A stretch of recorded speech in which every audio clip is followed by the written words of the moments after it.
जी, अस्सलाम वालेकुम। उम्मीद है कि आप तमाम दोस्त खैरियत से होंगे। वीकेंड के हवाले से आज मार्केट की क्लोजिंग थी। मार्केट तो बहरहाल ग्रीन में बंद हुई है। उसकी वजह जो है वो मखसूस सेक्टर जिसमें रिफाइनरी सेक्टर की जो है वो बहुत अच्छी परफॉर्मेंस रही आज।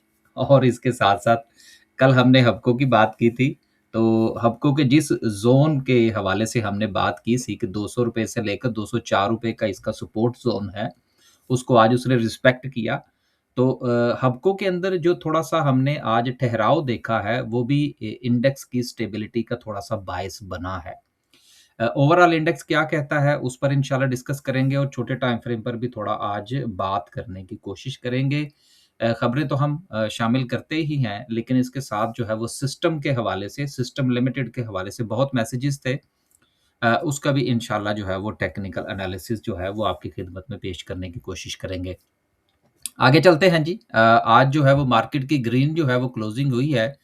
इसके साथ ही अगर हम सर्किट ब्रेकर की बात करें तो माशाल्लाह से आज भी 14 कंपनीज़ हैं और आपको याद होगा कि कल भी मार्केट में 14 कंपनीज़ जो थी वो अपर कैप पर थी और 7 कंपनीज़ जो थी वो लोअर कैप पर थी। और आज जो है वो बहरहाल लोअर कैप के हवाले से पहले तो थोड़ी-सी लिस्ट ज़्यादा थी, लेकिन जुमे के बाद जब थोड़ी-सी बेहतरी देखने को मिली है इंडेक्स में, क्योंकि गवर्नमेंट की तरफ से कुछ रिफाइनरीज़ के हवाले से बात हो रही है और ये भी हो सकता है कि आने वाले दिनों में जो ऑयल मार्केटिंग कंपनीज़ हैं, उनके कुछ मुनाफ़ाजात में तब्दीली की जाए, यानी कि बढ़ाए जाएँ। तो इस पॉइंट ऑफ व्यू से एक पॉज़िटिविटी जो है वो हमें मार्केट की तरफ आती हुई नज़र आई, थोड़े से वॉल्यूम्स बढ़े, तो सेंटिमेंट जो है वो थोड़ा-सा बेहतर होता हुआ नज़र आया। और इसके साथ जो दूसरी खबर थी जिसने 2 दिन पहले मार्केट को मुतासिर किया था, वो भी थोड़ी-सी ठंडी हो गई। उम्मीद है आप समझ गए होंगे। आगे चलते हैं जी और मज़ीद जो खबरें हैं उसको शामिल करने की कोशिश करते हैं। चूँकि रिज़ल्ट्स का सीज़न जो है वो जारी है, तो एंग्रो होल्डिंग का रिज़ल्ट आया है और इसके प्रॉफ़िट में 40% की जो है वो कमी देखने को मिली है और इसकी ईपीएस जो है वो ₹26.23 से कम होकर ₹15.48 आई है। आपको याद होगा कि जब भी मैं रिज़ल्ट डिस्कस कर रहा था, जब पिछले क्वार्टर के भी हम डिस्कस कर रहे थे, तो मैं साथ-साथ आपसे ये गुज़ारिश करता रहा कि देखिए सोशल मीडिया के ऊपर जो दूध और शहद की नहरें बहाई जा रही हैं, वो ये शो करती हैं कि एक एक क्वार्टर में रिज़ल्ट जो है वो ₹15 आएगा, फिर 17 हो जाएगा, फिर 20 हो जाएगा, फिर 25 हो जाएगा, फिर 50 हो जाएगा। ऐसा दुनिया में नहीं होता। जिस तरह से टेक्निकली आप किसी भी शेयर को देख रहे होते हैं, फ़र्ज़ करें वो ₹100 से शेयर चलता है, वो 118 पे जाता है, फिर वो वापस जो है वो 105 पे आता है, फिर 130 पे जाता है, तो इसी तरह से ईपीएस जो है वो भी ऊपर-नीचे होती रहती हैं। दुनिया में जो कारोबारी ज़िंदगी है, वो कोई स्ट्रेट लाइन तो नहीं है ना, वो भी ज़िग-ज़ैग की सूरत में चलता है। तो जो लोग कारोबार को समझते हैं, वो तो यकीनन इस बात के ऊपर जो है वो मुत्तफ़िक हैं कि इसमें उतार-चढ़ाव चलता रहता है। तो इस चीज़ को अगर आप अंडरस्टैंड कर लेंगे, तो फिर शायद आपको 20 साल के लिए भी अगर आप शेयर खरीदेंगे, तो आपको परेशानी नहीं होगी। लेकिन जिस तरह से चीज़ें आपको फ़ीड की जा रही हैं, मेरा ख़्याल है कि अगले आने वाले कुछ अरसे में कुछ लोग जो हैं, वो परेशानी का शिकार हो सकते हैं। आगे चलते हैं जी, हमारा काम है साथ-साथ जो है वो नॉक करते जाना और आपको बताते जाना जिस तरह से कि रेजिस्टेंस जब भी आती है, हम गुज़ारिश करते हैं कि जी आप प्रॉफ़िट टेकिंग करें। अगली जो है वो स्टैंडर्ड चार्टर्ड का रिज़ल्ट है। अब आप देख लीजिए कि अभी तक हमने जितने भी बैंकों के रिज़ल्ट जो हैं वो शामिल किए हैं, माँ सवाए सांबा बैंक के, बाकी तमाम बैंकों के जो प्रॉफ़िट्स हैं वो आपको कम होते हुए नज़र आए हैं। और ये ऐसा नहीं है कि ये सिलसिला जो है ये वक़्ती तौर पर है, क्योंकि आपको पीछे इसके अंदर ईपीएस में बढ़ोतरी बहुत तेज़ी से नज़र आई थी ना, तो अब जो है वो इसमें आपको कमी नज़र आ रही है। तो यह चंद दिन पहले भी मैंने आपसे ये गुज़ारिश की थी कि आप इस चीज़ को ज़रूर नोट कीजिएगा कि बैंकों के प्रॉफ़िट्स जो हैं वो बड़े शदीद कमी हुई है उसमें, तो वो इंडेक्स के ऊपर भी प्रेशर डाल सकते हैं। स्टैंडर्ड चार्टर्ड की बात करें, तो इसकी ईपीएस जो है वो ₹4.28 से कम होकर ₹3.04 हुई है। 28% की जो है वो इसमें कमी जो है वो देखने को मिल रही है, गो कि इसने ₹3 का डिविडेंड भी अनाउंस किया है। अगली जो खबर है, बल्कि अगला भी जो है वो रिज़ल्ट है, वो चिराग सीमेंट का है और इसका जो प्रॉफ़िट है वो 16% कम हुआ है और इसकी ईपीएस ₹44 से कम होकर ₹37 34 पैसे हुई है। हमारे सीमेंट के जो इदारे हैं, इन्होंने प्रॉफ़िट्स कमाए भी बहुत हैं, अगर आप थोड़ा-सा पीछे जायज़ा लेंगे ना। और उसके पीछे जो राज़ था, जो मैंने पहले भी आपसे गुज़ारिश की है, मैं जो लोग नए हैं, मैं फिर गुज़ारिश किए देता हूँ कि वो बेसिकली ये कन्वर्ट हुए थे ना, इन्होंने अपना जो कोल पर इन्हिसार था, वो ख़त्म किया था। तो उसका फिर एक जो बाउंस बैक है, वो तो हमें देखने को मिला फिर बहरहाल। अगले कुछ खबरें हैं जी, जिसमें आईएमएफ का आपको पता है कि रिव्यू जो है सर पर है और इसके बहुत सारी जो डिमांड्स थी, उसमें से 19 के करीब ये कहा जा रहा है जी कि उसके ऊपर जो है वो हमने अपना काम जो है वो पूरा कर लिया है और हमें उम्मीद है कि ये रिव्यू जो है, ये भी इंशाल्लाह पाया तकमील तक पहुँच जाएगा। और मैं माज़ी में भी आपसे कहता रहा हूँ कि कभी भी जितने भी टारगेट्स होते हैं, टारगेट्स पूरे करने के लिए नहीं होते। सिर्फ़ उनके करीब-करीब जो है वो आपने पहुँचना होता है। तो इस पॉइंट ऑफ व्यू से परेशान होने की ज़रूरत नहीं है।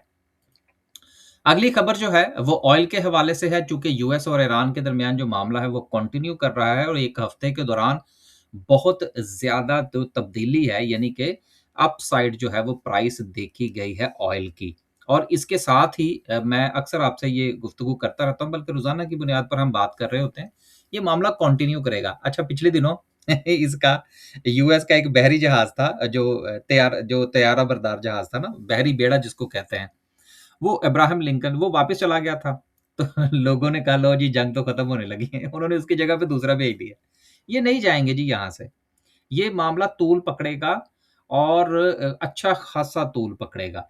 और ये जो अल्टरनेट रूट्स हैं, जिसमें रेड सी है या इराक के हवाले से भी आपने सुना होगा कि वो भी मुतबादल रास्ते के ज़रिए से तेल जो है वो बरामद करने जा रहा है। इसके अलावा वेनेज़ुएला का ऑयल जो है वो अमेरिका के कब्ज़े में है, उससे भी उसने दिहाड़ी बनानी है। तो ईरान को अगर वो पिंच करेगा तो उसके साथ-साथ अरब कंट्रीज़ पिंच होंगी और उसके जो अमेरिका ने जो हथियाया है तेल इसका वेनेज़ुएला का, वो बेचेगा और वहाँ से वो अपनी दिहाड़ी लगाएगा। तो ये सारी जो है ये पैसे की गेम है, गो के वो बज़ाते खुद जो है वो कर्ज़ के बोझ तले दब दब गया है और आने वाले दिनों में कुछ बुरी खबरें जो हैं वो अमेरिका की इकॉनमी के हवाले से सुनने को मिल सकती हैं। और आप एक चीज़ पहले भी जब क्रैशेज़ आए थे दुनिया के मालियाती निज़ाम के अंदर, तो आगाज़ अमेरिका से ही हुआ था। जो दोस्त इसकी हिस्ट्री देखना चाहते हैं वो गूगल करके ज़रूर देख लीजिएगा। 10-15 मिनट की वीडियो में यकीनन ये चीज़ें जो है वो सिर्फ़ पॉइंट आउट ही की जा सकती हैं। आगे क्रिप्टो काउंसिल जो है, पाकिस्तान ने जो वर्चुअल एसेट अथॉरिटी बनाई है, उसने कहा है जी कि आपने अगर सर्विसेज़ फ़राहम करनी है तो उसके लिए उन्होंने कहा जी कि आप आइए और लाइसेंस ले लीजिए। यहाँ पर मैं सिर्फ़ 1 मिनट इसके ऊपर बात ज़रूर करूँगा। पाकिस्तान ने ये काम किया ज़रूर है, इसके ऊपर बहुत ज़्यादा काम भी किया है, मेहनत भी की है, लेकिन पता नहीं क्यों मेरी छठी हिस्स जो है इस पॉइंट ऑफ व्यू से कह रही है कि पाकिस्तान को ये काम करने नहीं दिया जाएगा। उसकी क्या वजह है? वजह ये है कि इसमें लगती हैं बड़ी-बड़ी दिहाड़ियाँ और बड़ी दिहाड़ियाँ जो हैं वो बड़े लोग ही लगा सकते हैं। हमारे लिए ये दिहाड़ियाँ लगाना बड़ा मुश्किल होगा। अमेरिका जो है वो किसी भी वक़्त पाकिस्तान का जो है वो इस हवाले से टाँग खींच सकता है। पाकिस्तान ने बड़े ही जो है वो नपे-तुले अंदाज़ में सफ़ारतकारी के ज़रिए से जंग में भी बड़ा अच्छा किरदार अदा किया है। बाकी भी बहुत सारे मामलात को बेहतर करने की कोशिश की है और ये अभी तक जितना भी मामला वर्चुअल एसेट के हवाले से आगे चला है, यकीनन अमेरिकन कंसेंट के बगैर नहीं हो सकता। पॉज़िटिविटी अपनी जगह पर मौजूद है, हार्ड वर्किंग अपनी जगह पर मौजूद है, लेकिन मुझे कुछ थोड़ा-सा इसमें लगता है कि दुनिया जो है वो पाकिस्तान को इस एसेट के अंदर जो है, वो शायद कूदने नहीं देगी और कुछ ही ना किस्म किस्म की कोई हर्डल जो है वो क्रिएट करेगी। अल्लाह करे कि मेरी बात, मेरा तज्ज़िया, मेरी छठी हिस्स जो है वो 100% गलत साबित हो और हम जो है वो क्रिप्टो करेंसी के हवाले से जो मामलात हैं या वर्चुअल एसेट के हवाले से हम आगे जाएँ और पैसा कमाएँ, पाकिस्तान पैसा कमाए। लेकिन अब देखते हैं कि आने वाला वक़्त जो है, वो इस हवाले से क्या दिखाता है हमें। जो मेरी इस हवाले से जो हंच था, वो मैंने आपकी खिदमत में पेश कर दिया है। आगे चलते हैं जी और डिस्कस करते हैं आज की कैंडल को। कैंडल को डिस्कस करने से पहले सिस्टम लिमिटेड का चार्ट जो है, वो आपकी खिदमत में पेश कर देते हैं। सिस्टम के हवाले से सिस्टम जो है, इसने अपना हाई प्लेस किया था अराउंड कोई 170 से ₹175 का और फिर उसके बाद जो है, ये मुसलसल जो है वो गिरावट का शिकार रहा और अभी तक जो है वो इसका ट्रेंड जो है वो नेगेटिव है। इसमें फिलहाल कोई सपोर्ट जो है वो बनती हुई नजर नहीं आ रही, एक बात। दूसरी बात ये है कि इसकी एक बहुत अहम सपोर्ट थी, जिसको इसने 1-2 दिन पहले जो है वो ब्रेक किया है। और ये जो ज़ोन बनता है, इसको पहले ज़रा थोड़ा-सा हम आइडेंटिफ़ाई कर लें। ये ज़ोन बनता है जी अराउंड ₹130 का ज़ोन बनता है, और इस वक़्त ये ₹128 के अराउंड जो है, ये ट्रेड कर रहा है। अपनी सपोर्ट को ब्रेक करके नीचे आया है, एक बात। और दूसरी चीज़ ये है कि जब कोई सपोर्ट ब्रेक होती है तो फिर वो रेजिस्टेंस बन जाती है। लिहाज़ा अगर ये अपनी इस रेजिस्टेंस को, जो कि पहले सपोर्ट ज़ोन था, ₹130 का ज़ोन बनता है, अराउंड 130 से ₹132 का ज़ोन बनता है। अगर इसको ये ब्रेक करके ऊपर निकलता है, तो देन इसके नीचे स्टॉप लॉस लेके ट्रेड बनाई जा सकती है। जब तक ये अपनी इस रेजिस्टेंस को ब्रेक करके ऊपर नहीं निकलता, मैं इसका बायर नहीं हूं। आप इसके बायर हैं तो यकीनन हम तो बाय सेल की कॉल के हवाले से बात नहीं करते। हम तो सिर्फ आपकी खिदमत में सपोर्ट और रेजिस्टेंस जो है वो पेश करते हैं, और वो भी बहुत ही सादा अंदाज में। हालांकि यकीन कीजिए कि बहुत सारे जो है वो पैटर्न बन रहे होते हैं। हेड एंड शोल्डर होता है, इन्वर्टेड होता है, बाकी जो है वो बहुत सारी चीज़ें हैं टेक्निकली जो कि डिस्कस की जा सकती हैं। लेकिन मैं हमेशा सिर्फ़ और सिर्फ़ आपके साथ जो इवन कि मैं ट्रेंड ट्रेंड की जो सपोर्ट होती है, वो भी आपके साथ डिस्कस नहीं करता। क्योंकि 90% से ज़्यादा लोग जो हैं, वो तो टेक्निकल एनालिसिस से जो है वो बिल्कुल उसके अलफ़बे से जो है वो उसके हवाले से नहीं जानते। तो अगर हम बहुत पेचीदा चीज़ें डिस्कस करेंगे तो यकीनन वो लोगों की समझ में नहीं आएँगी, क्योंकि उनके पास बेसिक नॉलेज नहीं है। इसलिए मैं बहुत ही सादा अंदाज़ में आपके साथ ये चीज़ें डिस्कस करता हूँ। अगर ये अपनी इस रेजिस्टेंस को ब्रेक करके ऊपर निकलता है, तो फिर यकीनन इसके हवाले से कोई राय कायम की जा सकती है, अदरवाइज़ नहीं, क्योंकि ये अपनी सपोर्ट जो है वो ब्रेक कर चुका है। कल जो था वो हमने हबको के हवाले से बात की थी आपसे। अब ये देख लें, ये कल का मैंने आपकी खिदमत में ये पेश किया था कि भई इसका ये सपोर्ट ज़ोन है 200 से लेकर ₹204 का। और अगर ये इसको जो है वो रिस्पेक्ट करता है, तो फिर यकीनन सूरत-ए-हाल बेहतर हो सकती है। तो आज देख लीजिए कि वो अपने सपोर्ट ज़ोन से वापस आ गया। अब जिन्होंने एंट्री बनाई है, वो यकीनन इससे 4 पैसे कमाएँगे। लास्ट में डिस्कस करते हैं जी आज की कैंडल को। कैंडल के पॉइंट ऑफ व्यू से आज मार्केट ने सपोर्ट ली है, बहुत अच्छी सपोर्ट ली है। जो कैंडल बनी है वो भी अच्छी कैंडल बनी है। गो के जो मार्केट के पास जो एक्चुअली जो सपोर्ट है, जो ज़ोन है, वो 175,000 का ज़ोन है, एक बात। दूसरी चीज़ ये है कि अगर आप इसको थोड़ा-सा छोटे टाइम फ्रेम पर ले जाएँ, लेकिन उससे पहले एक चीज़ जो है वो ज़रूर ज़हन में रखिएगा।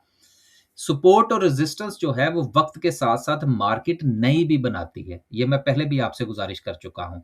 जिस तरह से कि मार्केट के पास जो पुरानी जो रेजिस्टेंस थी वो कुछ और थी, लेकिन फिर मार्केट जो है वो जब नीचे आई, तो मार्केट ने अपनी 179,000 पर एक नई सपोर्ट जो थी वो यहाँ पर जनरेट की थी, जो कि आजकल रेजिस्टेंस का काम कर रही है।